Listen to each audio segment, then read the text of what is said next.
bukan karena mereknya Calvin Klein, tapi karena memang cara Calvin Klein membuat wewangian itu bagaimana dia meramu si wewangian tersebut sehingga akhirnya keluarlah wangi yang sangat khas, tahan lama. Ya, itu kelasnya itu bukan eau de toilet lagi, tapi eau de parfum.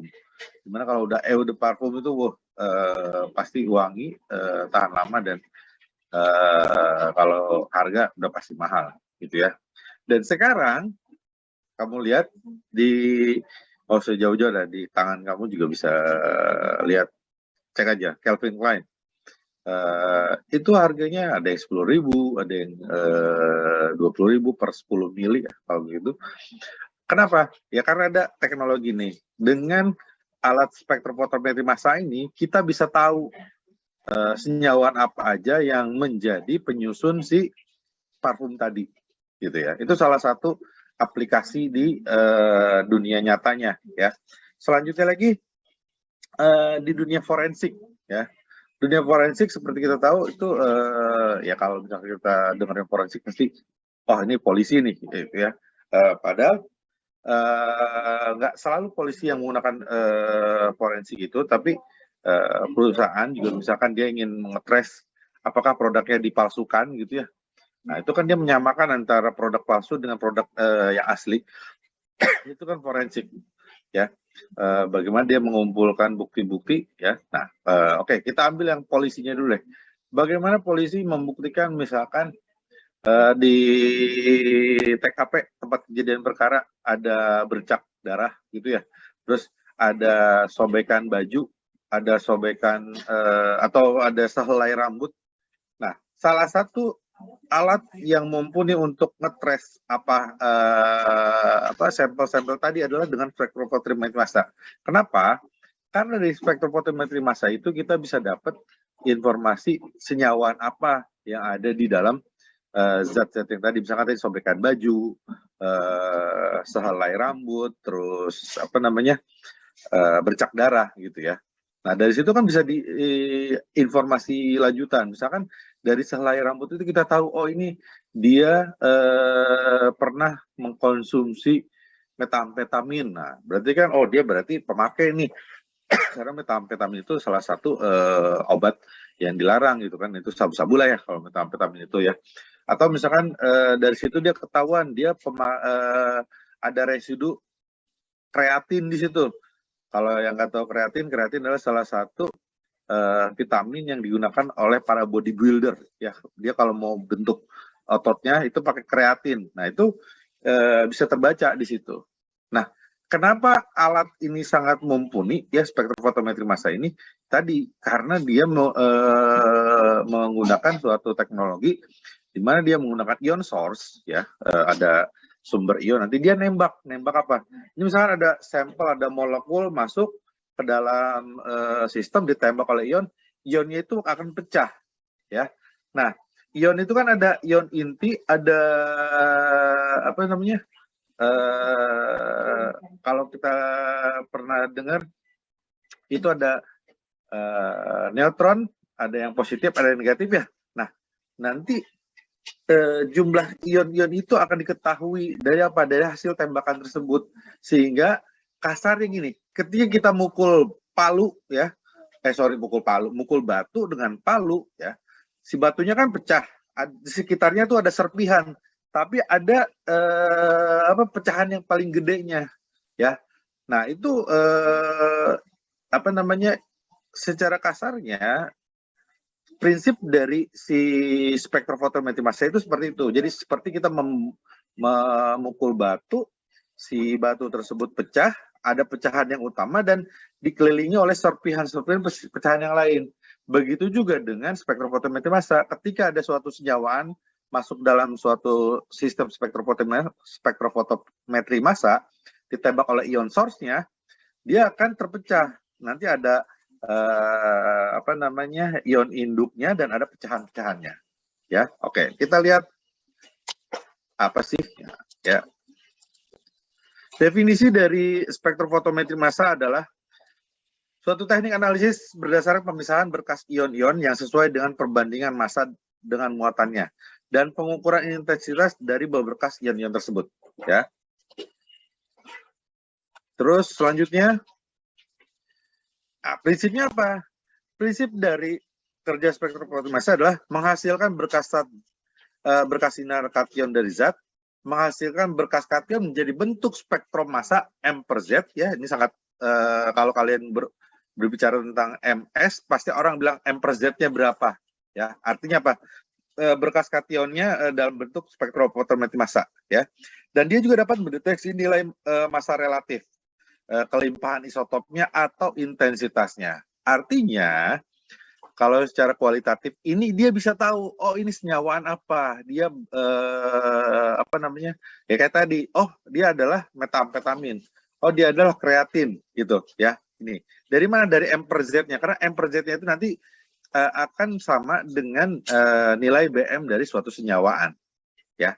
Atau kalau di ICP MS itu dia akan sama dengan apa namanya, massa molekul relatif dari atom-atom logamnya, ya. Nah, manfaat secara efektifnya dari analis mass spektra adalah satu, kita bisa menentukan massa molekul relatif suatu unsur atau senyawaan, ya. Terus bisa menentukan rumus molekul dengan menggunakan spektrum massa beresolusi tinggi. Ini HRMS ini teknologi terbaru, ya. Dia bisa menentukan suatu zat senyawaan sampai M per Z-nya itu 4 angka di belakang koma ketelitiannya, ya. Terus bisa mengetahui informasi struktur dengan melihat pola fragmentasinya. Yang dimaksud dengan pola fragmentasi akan kita pelajari di slide berikutnya, ya. Oke, kita lihat di sini. Prinsip kerja dari spektrofotometri massa, ya. Yang tadi seperti saya bilang, ada molekul ditembak oleh sumber elektron atau elektron beam, dia akan terpecah, ya. Lihat di sini ada molekular ion atau radikal ion, ada elektron, ya. Nah, kalau misalnya secara kerja sampelnya ada suatu cuplikan senyawa diuapkan, ya, lalu ditembak oleh ion source atau suatu sumber elektron yang berenergi tinggi, lalu dia menjadi ion molekul, lalu dia akan mengalami fragmentasi dan dideteksi oleh detektor, ya. Dalam spektrofotometri massa, molekul-molekul senyawaan organik ditembak dengan berkas elektron dan diubah menjadi ion-ion positif yang bertenaga tinggi, sehingga ion-ion molekul atau ion itu dapat dipecah-pecah menjadi ion-ion yang lebih kecil atau ion pecahannya, ya. Dan akibatnya lepasnya elektron dari molekul akan menghasilkan radikal kation. Dan dari informasi tadi pemecahan molekulnya, ada yang radikal, ada yang elektronnya, dari situ bisa terbentuk informasi yang tadi M per Z tadi, ya. Oke, ini secara kasarnya kita lihat ini adalah instrumentasi dari mass spektra. Dan kalau kalian menyangka mass spektra itu kayak AAS, yang ada apa namanya, kayak apa sih namanya tuh, aspirator sampel, terus ada burner segala macam, kurang lebih sama. Tapi dia gini, langsung ada sampel masuk, langsung ke ion source, dan dideteksi. Nah, ini ada sampel masuk, ya, ada ion source-nya di sini tembak, dan di sini yang tadi pemisah elektron yang positif, negatif, itu akan terpisahkan di sini sehingga bisa dibaca oleh detektor. Nah, karena bentuknya seperti ini, ya, dia banyak digunakan sebagai detektor. Kita tahu di AAS ada detektornya, kemarin PMT, ya, photo multiplier tube. Di ICP itu kurang lebih ada detektornya, namanya PMT juga, ya, photo multiplier tube. Ternyata MS ini bisa ditandemkan sebagai pengganti detektor tadi, PMT. Tapi untuk AAS itu belum terlalu mumpuni. Kenapa? Karena sistem automasinya belum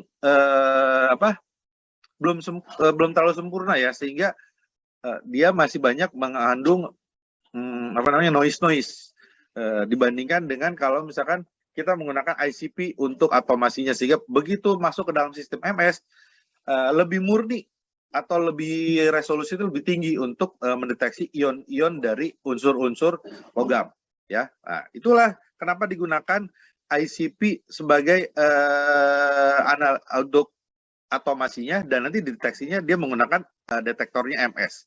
Di GC juga ada. GC nanti kalau kalian belajar ya di semester selanjutnya nanti ada kromatografi tentang kromatografi gas, ya.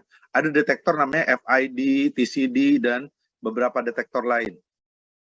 Nah, ini nanti MS dijadikan salah satu detektor. Yang tadi aplikasinya saya sudah sebut di depan. Kalau kalian mau tahu yang formulasi wangi-wangian kayak parfum atau makanan bumbu-bumbu gitu ya, itu nanti salah satu teknik analisisnya pakai GCMS, ya. Terus kalau kita mau tahu logam apa aja yang ada di dalam sampel kita pakainya ICP-MS, ya. Tapi kalau kita mau tahu senyawa apa aja yang volatil yang mudah menguap, kita pakai GCMS. Kalau kita pengen tahu senyawa apa aja yang tidak mudah menguap dalam suatu sistem yang organik ya, itu kita pakai LCMS. Wah, kenapa Dil? Si Fadil. Kasih tepuk tangan sama siapa Dil? Oke, selanjutnya. Nah, ini ada namanya aturan fragmentasi dari Stephenson-Audier, ya. Ini adalah salah satu orang yang mengembangkan metode teknik deteksi menggunakan mass spectra, ya, dan dia diabadikan dengan aturan Stephenson-Audier, di mana kalau ada suatu senyawaan dengan tanda seperti ini namanya radikal, ya. Biasanya ini nanti BM-nya ganjil. Nanti kalau misalkan ada suatu senyawaan dengan yang ini plus aja tanpa titik, itu yang genap biasanya. Nah, ini nanti namanya kelimpahan isotop, ya. Misalkan A plus ketemu B radikal, dia akan menjadi ganjil. Ini ya. Nah, berarti dia isotop. Kalau kita kembali ke definisi isotop, ya, kayak misalkan C itu isotopnya ada berapa? C itu kan normalnya C12, ya. Nanti dia isotopnya itu ada yang 11, ada yang 12, ada yang 13. Makanya nanti M per Z-nya itu ada yang 11, ada yang 12, ada yang 13. Kenapa? Karena ini terjadi aturan dari Stephenson-Audier itu. Tergantung nanti si elektronnya itu dia bertemunya sama yang radikal atau enggak. Kalau dia enggak bertemu dengan yang radikal, berarti nanti dia genap, ya. Contohnya kalau C jadi C12 gitu. Kalau dia ganjil itu antara 11 sama 13. Yang benar yang mana? Semuanya benar, ya. Tapi kenapa ada aturan ini? Karena memang ada fenomena tersebut di mana ada atom-atom radikal, ya. Ion-ion elektron radikal yang menyebabkan isotop itu ada. Jadi kalau misalnya 11, 12, 13 itu kemungkinan besar adalah itu C, ya. Oke, selanjutnya. Nah, sekarang kita masuk dalam fragmentasi, ya. Nah, untuk yang fragmentasi ini tidak berlaku di ini ya, di unsur atau di logam-logam. Ini hanya berlaku di organik, ya. Nanti ke depannya kalian akan menggunakan teknik ini di mata kuliahnya analisis organik atau organik 2 kalau nggak salah, ya, salah satunya. Ini dasarnya adalah kimia organik, ya. Kalau kita lihat di sini ada senyawa aromatik tersubstitusi memberikan kation benzil atau kation tropilinium dengan M per Z-nya 91. Kita lihat ketika dia menjadi awalnya seperti ini, ya, tapi akan berlanjut menjadi seperti ini. Nah, ini adalah senyawaan aromatik kation benzil atau kation tropilinium, ya. Nah, selanjutnya ada lagi ikatan rangkap dua olefin yang cenderung putus pada posisi alilat. Olefin siklis memberikan pemutusan tipe Diels-Alder-Detro, ya.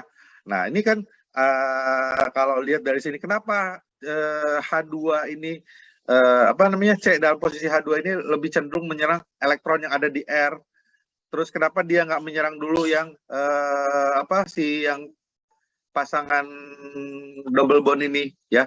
Ada reaksi namanya disalder ya.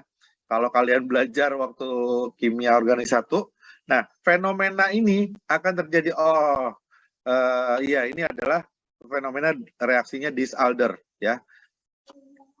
Oke, selanjutnya senyawa yang memiliki atom hidrogen terhadap gugus karbonil dia akan cenderung lebih reaktif sehingga dia akan memutus ikatan karbonil, amida, nitril, sulfida, alkohol dan mengalami penataan ulang Claverty. Wah, ini beneran organik banget ya kalau kalian lihat di sini. Terus yang selanjutnya pemutusan ikatan tunggal mengarah pada pembentukan karbokation yang lebih stabil, di mana stabilitas karbokation itu yang 3 lebih stabil dibanding yang 2 dan lebih stabil yang 1, dan yang paling tidak stabil adalah metil ya. Nanti contoh-contoh soalnya ada di slide terakhir ya. Terus ada pemutusan alkohol menjadi ikatan CO atau CC, di mana pemutusan alfa dan pelepasan H2O dari gugus OH ya. Jadi ini yang tadi reaksi 1 sampai 5 ini adalah kecenderungan ketika ion-ion yang misalkan ada gugus ini ya, ketika dia ditembak oleh sumber ion, yang putus adalah yang hilang ini ya, yang H2 CR. Tembakan selanjutnya yang hilang apa? Nih, yang selanjutnya hilang apa ini? Gitu. Terus sampai akhirnya dia sisanya ini ya. Terus ada pemutusan ether menjadi ikatan CO dan CC. Terus ada pemutusan keton menjadi ikatan CC yang berdekatan dengan gugus karbonil ya. Dan pemutusan amina terjadi pada ikatan CC yang alfa dan beta. Nah, sementara ini untuk pemutusan hidrokarbon aromatik. Kalian lihat dulu. Nah, ini kita lihat nih. Nah, ketika ada suatu tembakan dari sumber ion ya, ada M plusnya hilang 1 nih, 1 itu kemungkinan yang hilang adalah H plus. Kalau 15 CH3 ya. Terus kalau 17 H0. Kalau 18 H2O. Oke. Coba kalian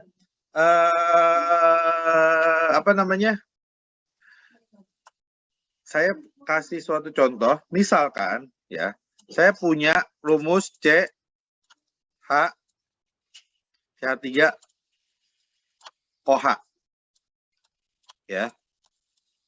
Nah, bagaimana fragmentasi dari CH3OH ini akan terbentuk seperti ini, kurang lebih ya. Misalkan nanti dia ditembak oleh sumber ion source ya, dia akan kehilangan yang pertama, yang paling memungkinkan adalah alkohol, seperti aturan yang tadi ya. Yang paling memungkinkan dia 1 alkohol di sini, karena yang paling lemah di antara ikatan COH itu ini adalah OH. Jadi ketika dia pertama ditembak dia akan menjadi CH3+. Ya. 3+, di mana di sini adalah 32. 32 apanya? M per Z-nya ya. Dan di sini jadinya berapa? Ketika dia kehilangan OH, itu dia kehilangan 17, berarti di sini 15. Ya. Terus ketika tembakan selanjutnya terjadi, dia akan kehilangan H plus-nya. Ya, di sini ada OH, ada H plus ya, sehingga di sini 12. Nah, ini adalah bentuk fragmentasi dari CH3OH ya. Sehingga kalau misalnya nanti data MS-nya itu ya akan terjadi seperti ini. Di sini ada parent ionnya ya. Di sini 32. Parent ion adalah ion induk, ion utama, di mana bentuk bentuk utuh dari suatu senyawaan. Lalu ketika dia kehilangan OH, dia akan punya sinyal di sini, dia ada angka 15 M per Z-nya. Ya, 15 adalah fragmentasi dari CH3OH yang kehilangan OH, di mana tersisa CH3, dan di sini ada lagi 1 ya, biasanya si 12. 12 adalah fragmentasi dari CH3 plus yang kehilangan 3H plusnya, sehingga tersisa C. Ya. Nah, ini sesuai dengan fragmen-fragmen yang hilang yang ada di daftar molekul fragmen yang hilang, ya. Dan sesuai dengan aturan tadi ya, dimana kalau misalkan kita lihat di sini atom hidrogen nih ya, gugus alkohol ini akan mengalami penataan ulang McLafferty, ya. Terus gugus H+ nih ya, pembentukan karbokation ini apa namanya?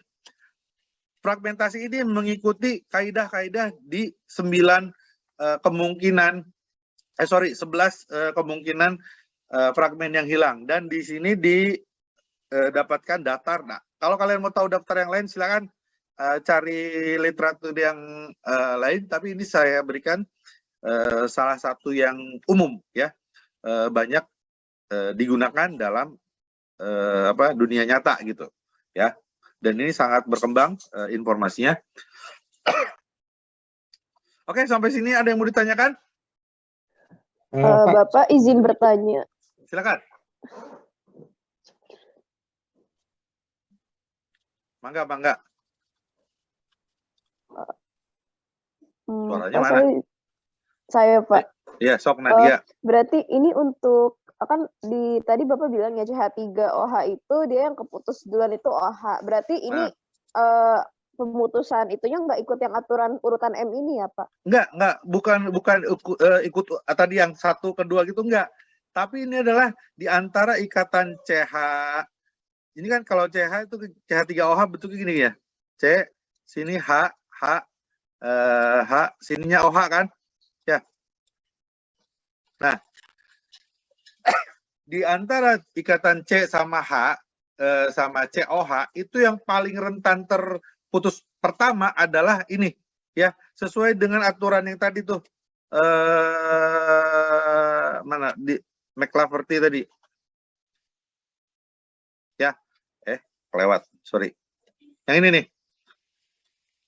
Nah, di sini kan ada OH nih ya, ketika dia ditembak oleh ion source, dia akan kehilangan gugus OH-nya, sehingga tersisa gugus ikatan C dengan H-nya.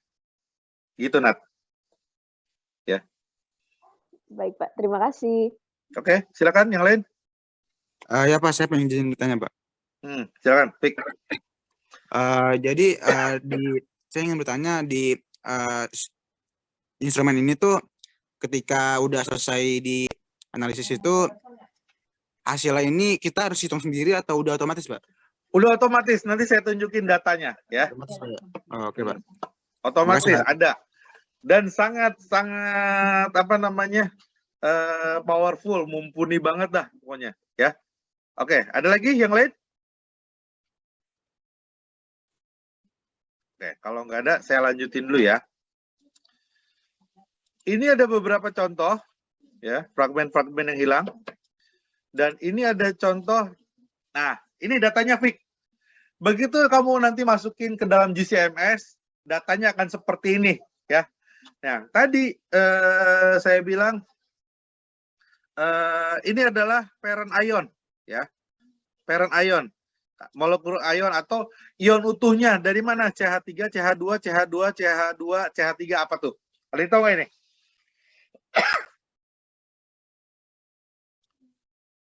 Ayo, coba saya random aja nih. Pak. Nah, ada ya di atas ya. Padahal saya cuma mancing, ternyata ada yang merhatiin juga ya. Nah, ini ada parent ionnya, pentana 72. Dari mana nih? Hitung aja yang ini nih, ya. Si CH3 ini. Nah, dia 72. Selanjutnya dia kehilangan 15. Apa tuh kira-kira?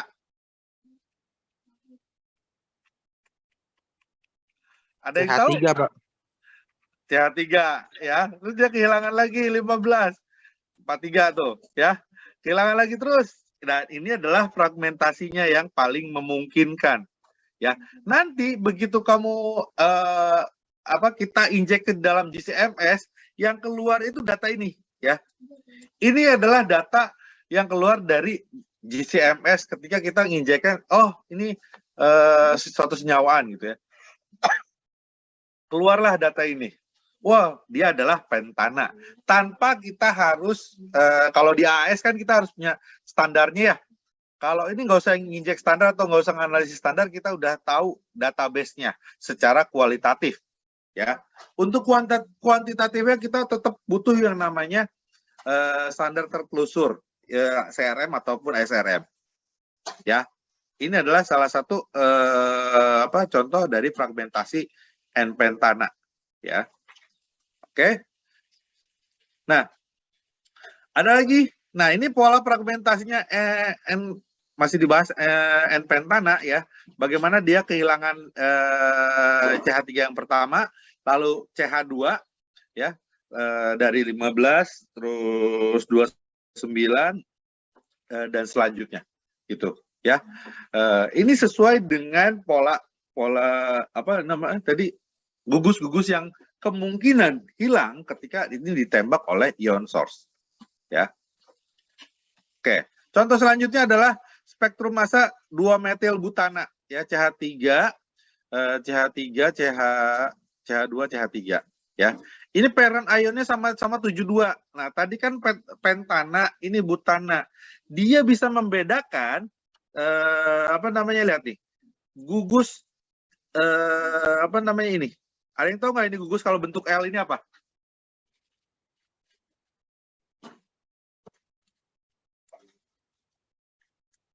Halo? Isobutil, Pak. ISO ya. Nggak usah sebut butil ya, ISO dulu. Ya benar. Oke. Yang bentuk L ini kan ISO. Dia sampai bisa menentukan, oh dia jenisnya adalah ISO. Kenapa? Ini ada percabangan. Rantai percabangan dia bisa gambarkan sampai sedetail ini. Kenapa? Karena ada M per Z-nya. Ya. Pak, itu kan M per Z tadi pentana apa namanya?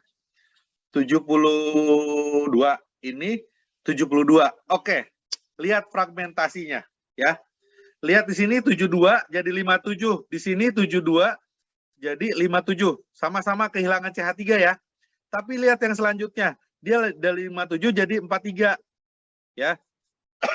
Yang ini 57 43 sama-sama kehilangan CH2.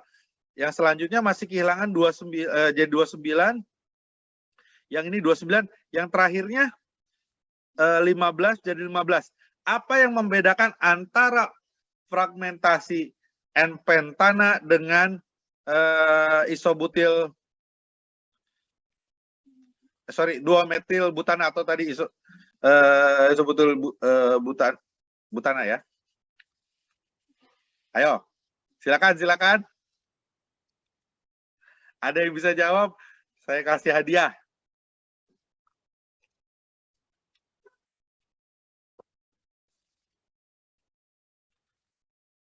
Nih, ya. 72, 57, 43, 29 atau 27, 15. Lihat itu angka 29 sama 27 itu isotop ya. Karena kelimpahan C-nya itu ada apa namanya? Yang radikal ya. Terus kalau di sini sama 72, 57, 43, 29, 15. Apa yang membedakan spektrum massa 2-metil butana dengan N-pentana? Ada yang tahu? Tuh, nih.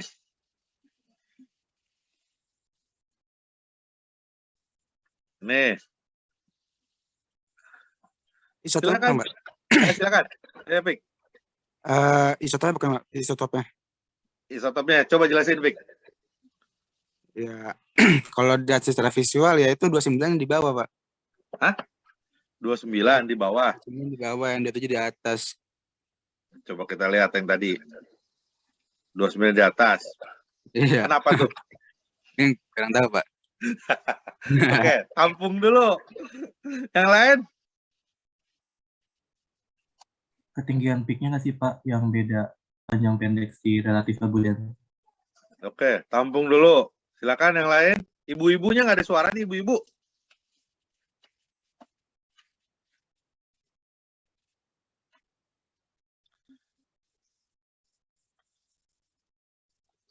Ibu-ibunya abstain ya. Oke.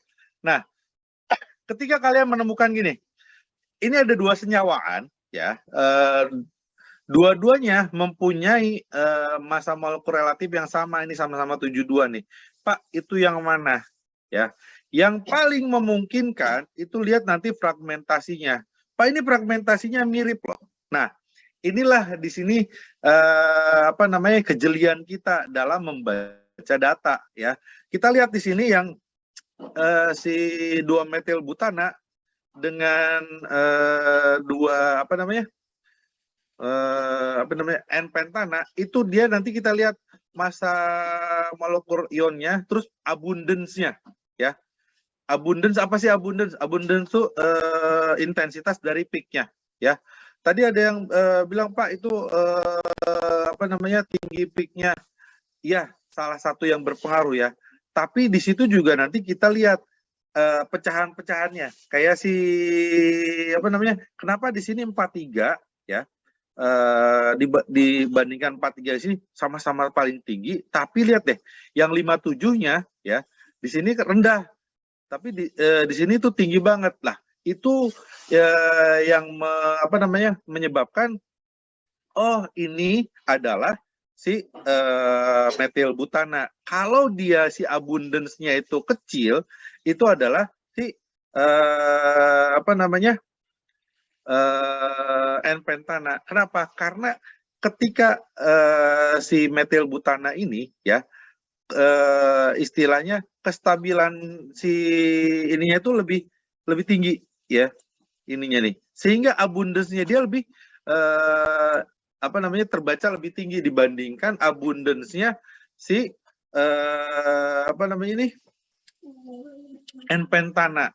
Kenapa? Ada hubungannya dengan kalau kalian dulu pernah belajar si posisi ini ya, nih posisi ISO ini. Makanya dari tadi saya tekankan di posisi ISO ini ya.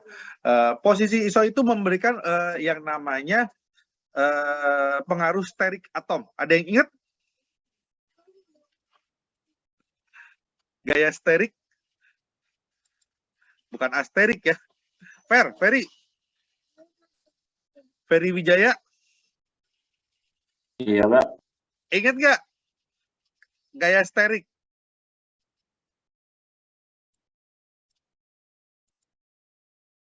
Dia nggak ingat. Jadi gaya sterik itu gini, kan ini atom kalau di sini dia mengikat C semua ya, C ini H ya. Tapi kalau yang di sebelumnya, kalau kita lihat di sini, nah yang di sini dia mengikat H2 C2 ya. Yang di sini dia mengikat C-nya 2, H-nya 2 ya. C-nya ada 1 2 3 malah ya. C-nya 3 di sana, H-nya 1 ya.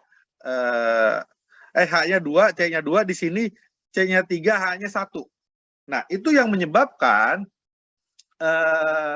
faktor sterik itu muncul dan mengakibatkan M per Z ini nanti ya, si M per Z ini yang akan berpengaruh ke dalam abundance-nya. Di mana M per Z-nya si 2-metil butana itu lebih tinggi abundance-nya karena apa? Pengaruh sterik ini. Ya. Wah, Pak, berarti ilmu organiknya kepake banget ya. Kalau kalian berkecimpung dalam dunia kimia, bahkan itu teknik kimia sekalipun, ilmu ini, ikatan-ikatan kimia ini akan terpakai ya. Nah, kita lihat contoh-contoh selanjutnya massa dari butil iso isopropil ether ya, kurang lebih sama. Ini 116 kehilangan apa dan selanjutnya itu ya. Nah, tuh ya, kurang lebih sama. Nah, pertanyaan saya, apakah yang muncul kalau senyawaan unsur logam yang keluar di sini? Ada yang tahu? Ini kan senyawa-senyawa organik ya. Tuh, contoh-contohnya nih. Sorry. Semuanya senyawa organik ya. Nah, pertanyaan saya, apa yang muncul ketika kita aspirasikan sampel ke dalam ICP-MS? Ayo.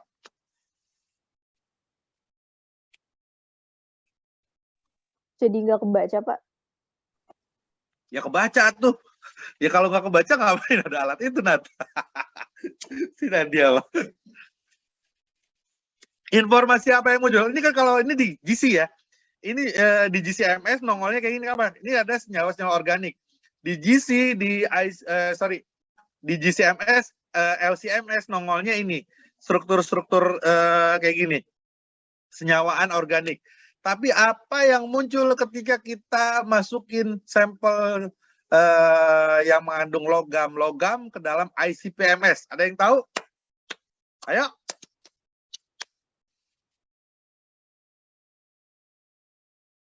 Satu. Nyebabin gangguan nggak, Pak, sih? Enggak tuh. Baca, Pak. Apa yang dibaca? Ya, logamnya kebaca Sebagai apa? sebagai pengotor kayaknya. Ya, kok sebagai Nah. pengotor kalau kita mau baca logamnya nih. Kalau kalian baca mau logamnya. nih lihat video ini, bentar ya.